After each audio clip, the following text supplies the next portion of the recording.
Hi, Lynton here, and welcome to the students and staff at St Paul's. I'd like to talk briefly about colours, but rather than from a scientific or a theoretical perspective, I'd like to think about how colours can have an effect on us as human beings. Colours can change our feelings, they can change our moods. They can also make you attractive to another person, depending on what you're wearing and perhaps what you might put around your eyes. And the way you dress yourself, there are certain colours that can really make an impression. Some of my earliest memories of being dressed in colour actually go back to when I was a young child, because I am one of two. I'm an identical twin, and my brother and I were dressed in red and green, so our parents could tell us apart. My brother was always given red and I was given the blue and the green shirts predominantly to wear. But we jacked up on this when we got a little bit older, and I can remember when we went to town one Saturday with our parents to do some shopping, we actually asked if we could choose our own shirts, and for some reason I went with my father, my brother went with my mother, and we went to two different shops and chose our shirts. And when we came back together and showed what we'd bought, guess what? We'd chosen exactly the same colour. Now, it's interesting that when you think about colours a little bit more and just some of the fun facts about it, we see colours differently.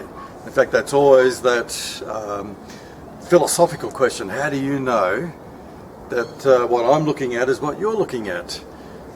When it comes to red, we do know, so we'll just put a bit of red here, we do know that men and women do see red differently. It comes down to a gene that's attached to the X chromosome, and women have two X chromosomes, and so they see red and they see orange. It's that spectrum of the red and orange that they see more of or differently than us guys. When we think about another colour, pink, a little bit of pink there, pink has a soothing effect on us, and often, or not often, but sometimes it can be used to just settle us down, calm us down, and can be used even in anger management. So if you're having trouble with anger, maybe you can just paint your room in a nice soft pink and that'll just calm you right down. Out of all the colours, blue is the one that universally is the most liked. It is the most favourite colour.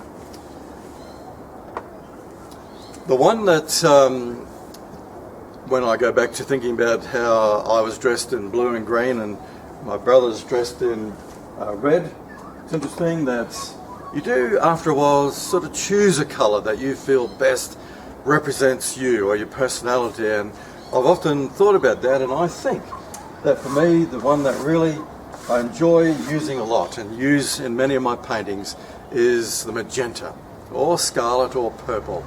Those are the ones that I particularly like. But we do have colours that we choose, and keep that in mind, because if you really want to make an impact on someone, make a first impression, it's colour that will do it. So keep away from the neutrals and choose a nice bright colour that is you. Now, yellow is often combined with red when it comes to advertising in fast food chains, because they worked out a long time ago that red and yellow together create hunger. And you just take notice next time that it's there, right in your face, just subconsciously making you want to buy more.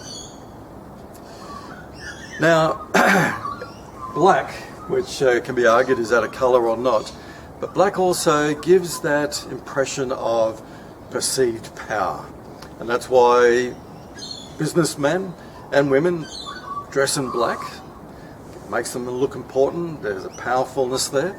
And I don't think this has ever been tested, but I suggest it's probably one of the reasons why outlaw bikers do wear predominantly black leathers and black t-shirts because it's that image of power. You don't see them riding around in pink and yellow and magenta. You don't see them wearing overalls like this. Now just imagine I'm playing around here with having a bit of fun. If the colours started to discuss amongst themselves and have a little bit of an argument about who is the most important colour.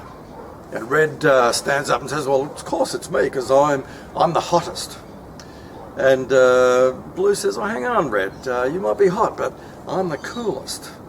We don't need you, a lot of hotheads around here. We need more of me. And yellow then sort of chips in and says, yeah, well, that's okay with you guys, but the world needs more of me because I'm the brightest. Now when it comes to painting a picture, yes, there are times when you do maybe narrow your palette down and just use a certain limited range of colours to create a mood or an effect. But overall, I love using as many colours as I can because it's colour that brings life and vibrancy to a painting. And use them in different combinations, as I'm going to attempt to do now.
Hopefully you can see what it is, a giant baobab tree up there in northwestern Australia that stands out as a silhouette against a beautiful sunset sky.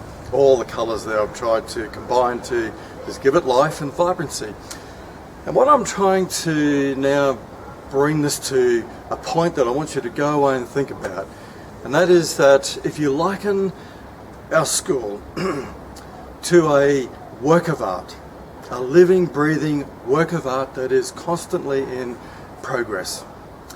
Each one of us every day brings to this work of art our own unique colours.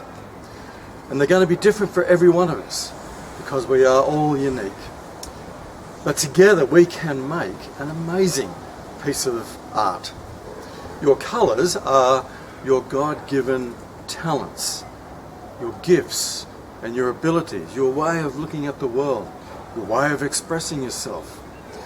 It is your personality, your creativity, your energy, your goodwill towards each other and your support of each other, all combined makes the school more than just buildings and a place to put up with, but a work of art that you can be proud of, and that others will look on and go, wow, there's something unique and special there. So as we approach our holidays, take a big breath, slow down, enjoy yourself, perhaps maybe do a little bit of art, have some fun with colours, but also think about intentionally what you are going to bring to term 4 to add to this work of art that I am talking about. But please know, you are greatly valued. There is no one person more important than another. You are valued. You are needed for this work of art. And we look forward to you coming back and being involved and being creatively connected to whatever it is that we're going to do in term 4. Have a great holiday. Have a colourful day. Thank you very much.